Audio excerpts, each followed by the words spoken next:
Señoras y señores, tengan ustedes muy buenas tardes.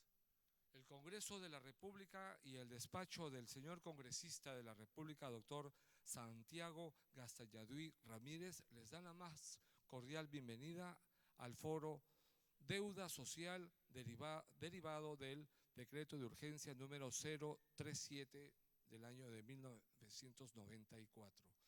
Antes de dar inicio al evento, agradeceremos a la distinguida concurrencia en apagar sus teléfonos celulares.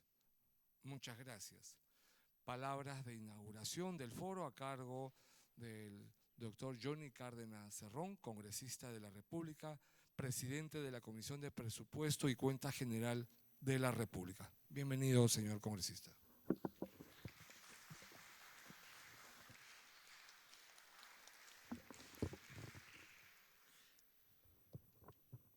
Bueno, muy buenas tardes. Queremos saludar en primer lugar y agradecer la invitación del señor congresista Santiago Gastañaduy Ramírez, que es responsable de un subgrupo de trabajo de la Comisión de Presupuesto y Cuenta General de la República, que está orientado a realizar el seguimiento al cumplimiento de la deuda social. Y justamente el día de hoy van a tratar este fórum referido a esta, la deuda social. Queremos saludar a los representantes del Ministerio de Economía, al señor Óscar Pajuelo Ramírez, de la Dirección General de Contabilidad. Saludar también la presencia de la señora Rosario Zabaleta Mesa, de la Dirección General de Presupuesto Público. Saludar la presencia de los representantes del Ministerio de Salud, la señora Vilma Vázquez Tan, el señor Carlos Gómez Ocualaya, el señor Leonardo Olivera Cifuentes. Para nosotros es importante estar con ustedes porque de acuerdo a las actividades que tiene nuestra comisión, hemos estado en 8 sesiones descentralizadas y 8 sesiones también ordinarias y más de 10 sesiones extraordinarias referidas a nuestras actividades, el cual justamente nos lleva a que en estos días se tenga que aprobar el dictamen del Presupuesto y Cuenta General de la República, así como algunas normas complementarias que de todas maneras se tienen que tratar, como es la ley del equilibrio fiscal y de la deuda. Nosotros, en el transcurso de estas actividades, de estas sesiones descentralizadas, ordinarias y extraordinarias a nivel del país en 8 sedes, hemos identificado que uno de los problemas más constantes es la deuda social. Pero también quisiéramos darles a conocer a ustedes como nunca antes este gobierno se ha orientado también a iniciar una política de pago justamente a todos ustedes. Existen deudas que están en procedimiento administrativo y otros que están como cosa juzgada. Han habido desembolsos por más de 400 millones el año 2011, de 170 millones el año 2012, y viendo toda esta problemática han conformado para el año 2013, si es que no me equivoco, una comisión para poder evaluar la problemática de la deuda social en el país y esta se pueda en realidad ver de qué manera enfrentar.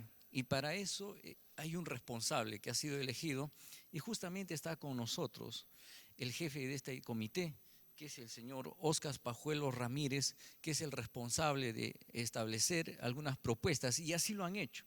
Han determinado que hay un proyecto de ley que ha sido aprobado en Presidencia y Consejo de Ministros para que exista un monto de 160 millones de soles para ver de qué manera se pueden enfrentar estos problemas. Seguramente en el transcurso de los días y de las semanas, estas van a estar acá en nuestra comisión, seguramente para poder ser dictaminadas.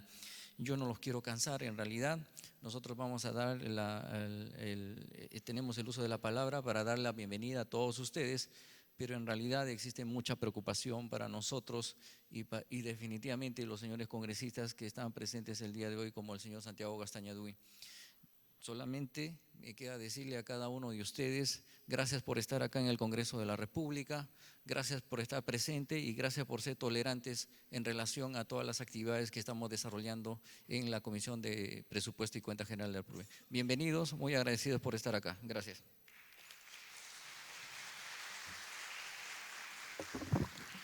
Agradecemos al señor congresista de la República, Johnny Cárdenas Cerrón, presidente de la Comisión de Presupuesto y Cuenta General de la República, por las palabras de inauguración del foro deuda social derivado del decreto de urgencia número 037 año de 1994.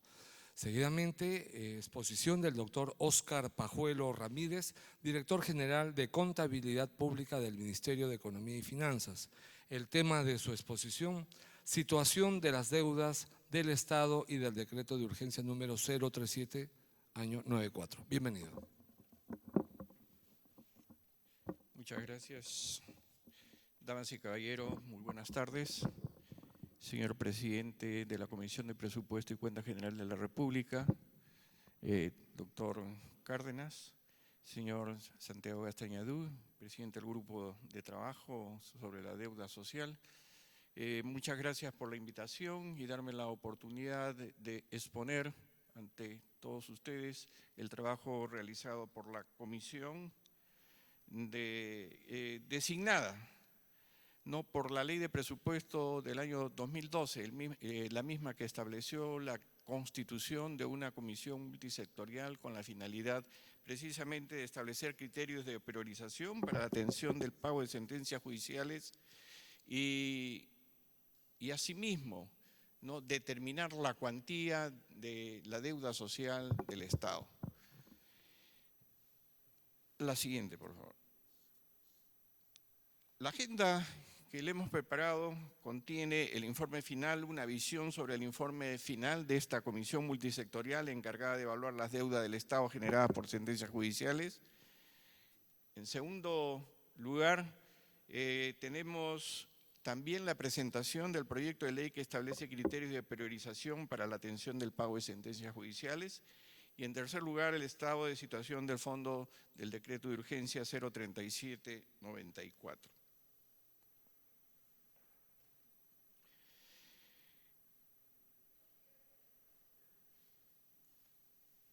Una más, por favor. En primer lugar, tendríamos que señalar la constitución y funciones de la comisión. La resolución suprema número 100/2012 de la PCM de abril de 2012 constituyó la Comisión Multisectorial de Naturaleza Temporal a fin de dar cumplimiento a la 69ª disposición complementaria final de la Ley número 29818, Ley de Presupuesto del Sector Público para el año 2012. ¿Cuáles son las funciones de esta comisión asignadas en la norma? La recopilación, la evaluación, el análisis y la clasificación de la deuda del Estado generadas por sentencias judiciales emitidas y deudas pendientes de sentencia con criterios de priorización social y sectorial. En segundo lugar, proponer una fórmula legal que establezca la reducción de los pagos pendientes por pliego priorizadas. En tercer lugar, proponer lineamientos pertinentes para soluciones amistosas y o conciliaciones de deudas pendientes de sentencia para disminuir los costos al Estado. Como ustedes podrán apreciar, lo que se trata es de conocer, ¿no?, cuál es el alcance, cuál es el monto, cuál es la cuantía de la deuda social del Estado. Y la deuda social del Estado se inserta dentro de lo que conocemos, dentro de todas las contingencias que tiene el fisco, ¿no?, cuya oportunidad de su atención, así como la cuantía, ¿no?, del monto correspondiente al pago, es desconocido. Es por ello que se le llama la deuda contingente del Estado, porque derivan de hechos en los cuales se desconocen, ¿no? Una demanda contra el Estado es imposible conocer cuál es el desenlace y cuál es el resultado que va a haber. Y la deuda social del Estado proveniente, ¿no?, de las demandas contra el Estado, ¿no?, interpuestas por diversos actores, por los administrados, son precisamente ellas, ¿no? Son deudas contingentes cuya oportunidad de su atención, cuyo impacto y la oportunidad en que va a impactarse sobre el presupuesto de la República, así como la cuantía, no es conocida. ¿Dónde se atiende la deuda social del Estado? En los diferentes juzgados a lo largo de toda la República, y es el Estado quien ejerce la defensa sobre esas demandas.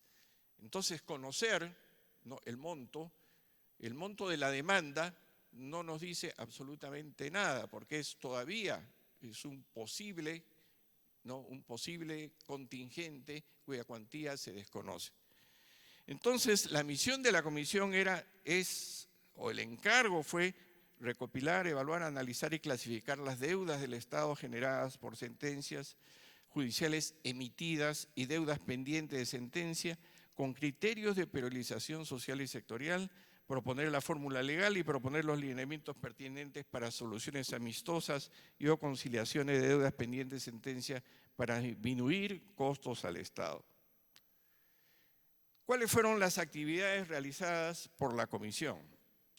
El trabajo de la comisión se desarrolló en el marco de algunas limitaciones, entre las que destaca la falta de integración de los sistemas de información sobre las contingencias y sentencias judiciales existentes, cuyos registros adolecen de control de calidad y obligatoriedad, lo que ocasiona problemas de oportunidad y transparencia de información.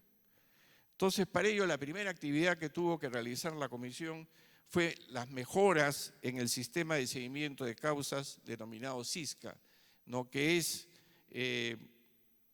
mantenido, administrado por el Ministerio de Justicia, por el MINJUS, a través del Consejo Superior de Defensa del Estado.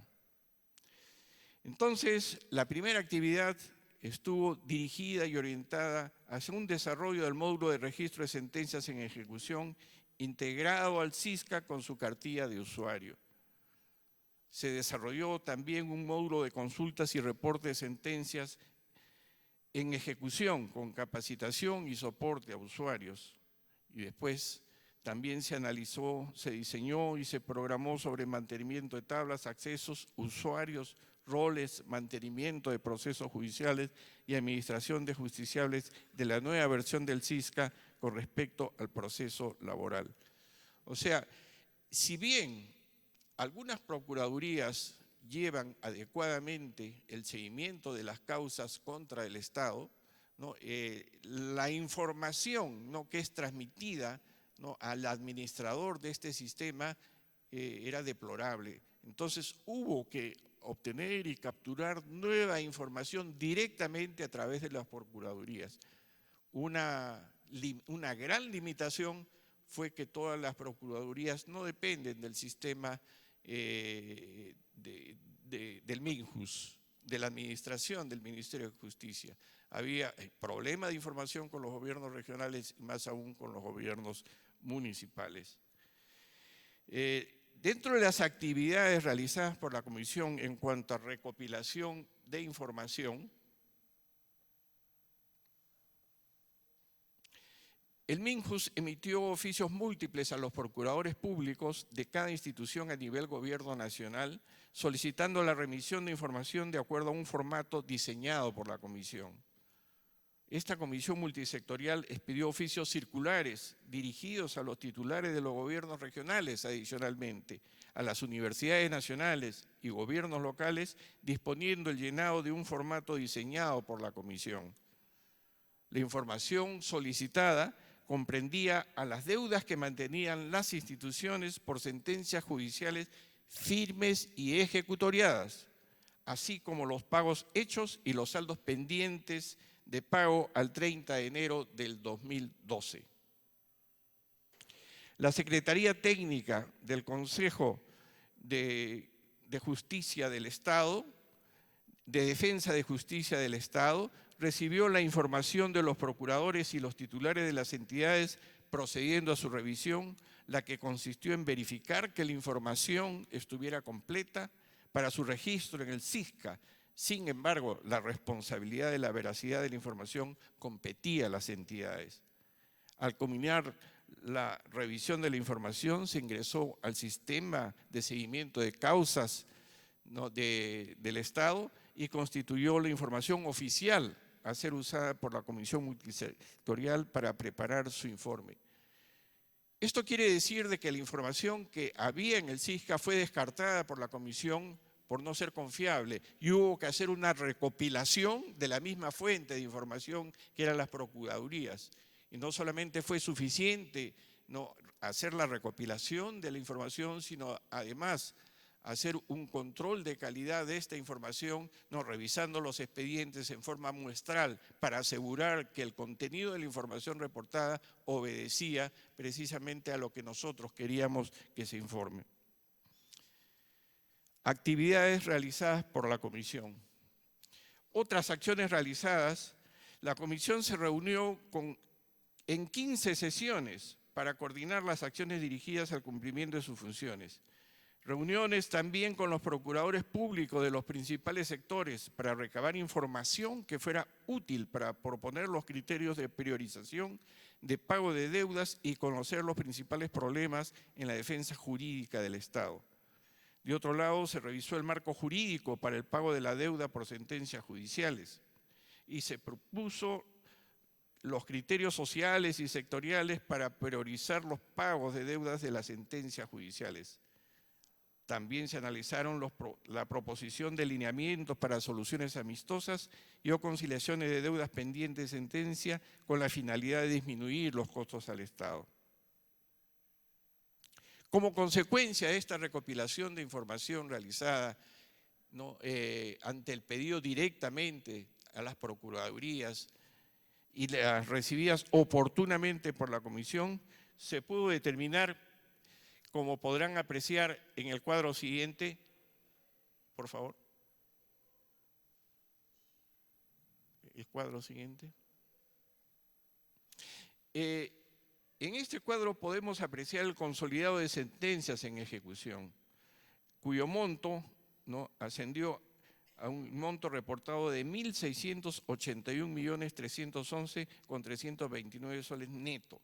El monto total reportado ascendió a 2.520 millones, pero de los cuales ya habían sido pagados 839.190.770. O sea, el saldo por pagar obedecía a 1.681 millones en moneda nacional y 19.503.000 en moneda extranjera, de los cuales al gobierno nacional correspondían 784.785.000 como saldo neto, a los gobiernos regionales 849.899.818 soles y a las municipalidades reportaron 46.626.464 soles.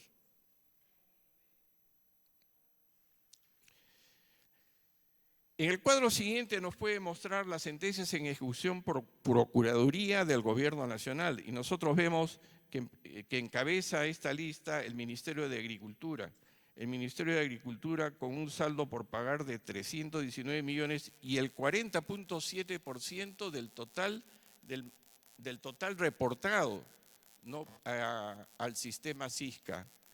O sea, el Ministerio de Agricultura, la deuda, ¿no?, judicial, ¿no?, comprendió el 40.7% del monto total, del 100%.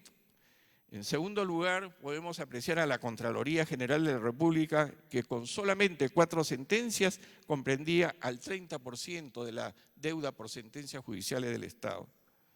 En tercer lugar, estaba comprendido el mismo Poder Judicial, ¿no?, con 1.122 sentencias que ascendían al 14% del Estado. Después ya viene el Ministerio de Educación, el Ministerio de Cultura, el Ministerio de Salud, el Ministerio de Educación con 4.4%, el Ministerio de Cultura con 2.3%, Salud con 2%, COFOPRI con 1.3%, después Defensa, la Presidencia del Consejo de Ministros, la Oficina Nacional de Procesos Electorales y el resto de Procuradurías Públicas con menos del 1%, con menos del 1%.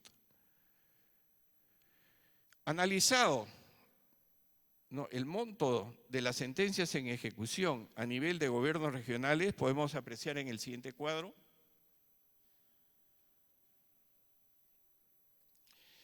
Correspondía al gobierno regional del Cusco un saldo por pagar de 301 millones con el 35.5% del total de las sentencias judiciales reportadas. En segundo lugar, el gobierno regional de Apurímac con 166 millones y 19.6% de deuda judicial reportada. El gobierno de Piura en tercer lugar con 146 millones y 17.2% del monto total reportado. Junín con 42 millones y 5%. Cajamarca con 42 millones y 5% también. Tumbes con 39 millones y 4.7%. Ancash con 20 millones 247 mil y 2.4%. Ayacucho con 16 millones 559 mil y el 1.9%. Y así sucesivamente, ¿no? En montos menores ya venían Ayacucho, Arequipa, Amazonas, Tacna, Pasco, Callao, etcétera, etcétera. El siguiente cuadro nos muestra una clasificación de las deudas judiciales reportadas por tipo de proceso. Entonces, tenemos nosotros en primer lugar el tipo de acción judicial calificado como acción contenciosa administrativo, ¿no? Que correspondía a un saldo por pagar de 703 millones y 41.9%. Después, las deudas civiles, ¿no? Las sentencias de carácter civil con 30.6%, laborales, ¿no? Con 424 millones y 25.3%, otros 1,4%, y acá notamos que uno de los problemas que había, que se encontró la comisión, era la poca tipicidad clara que había en la clasificación de los procesos iniciados. No había una tipificación que nos permita determinar claramente a qué correspondía, ¿no? Cuál era el tipo de proceso, ¿no? Iniciado contra el Estado. Un proceso contencioso administrativo podía a su vez comprender también a procesos laborales, y un proceso laboral podía comprender también un proceso contencioso administrativo. Pues otro filtro que hizo la comisión fue sentencias judiciales según antigüedad de la sentencia. Y ahí nosotros nos encontramos con que habían deudas con menos de 5 años, ¿no? Y que correspondían, ¿no? a 907 millones 831 mil, con un 54%. Entre 5 y 12 años, la deuda ascendía a 730 millones 142 mil, con un 43%. Entre 3 y 22 años, habían un saldo no pagado por 33 millones 12 mil, con 2%, y más de 22 años también encontramos expedientes con 10 millones de saldo y 0.6% del monto total reportado. El saldo por pagar, ya calificado por rangos, nos permitía determinar que la deuda hasta 20.000 soles correspondía a 14.994 sentencias, con una participación del 74.4% y con un saldo a pagar de 66.482.000. El porcentaje de participación era el 4%. Y el saldo por pagar entre 20.000 a 50.000 soles correspondía a 3.008 sentencias con un porcentaje de participación en el monto adeudado de 14.9%, con 91.384.044 y un porcentaje de participación de 5.4%. Entre 50.000 y 100.000 soles, el número de sentencias comprendía 1.208 millones, con un porcentaje de participación de 6% y 88.786.000 de adeudado y un porcentaje de 5.3%. Entre 100.000 a 1 millón solamente habían 815 sentencias, con un porcentaje de 4% de participación y 190 millones. Y más de 1 millón solamente habían 137 sentencias con un porcentaje de 0.7% y 1.243 millones que correspondían al 74%. O sea, aquí podemos fácilmente concluir que el mayor monto por pagar se concentra en pocas sentencias. El mayor número de sentencias judiciales representa un bajo porcentaje del monto adeudado total. Cancelar las deudas judiciales con saldos por pagar de hasta 50.000 permitiría reducir alrededor del 90% del número de sentencias. Queda claro eso cuando vemos nosotros en los dos primeros rangos, ¿no?, de las sentencias así determinadas. Entonces, como consecuencia de ello, las recomendaciones de la comisión estuvieron orientadas a lo siguiente. En primer lugar, trabajar sobre el sistema de información sobre sentencias judiciales. Si bien la comisión trabajó para sacar una foto en determinado momento de cuál era el monto adeudado, ¿no?, a partir de lo informado y lo reportado por las procuradurías, nosotros consideramos de que el sistema judicial, el Estado debe conocer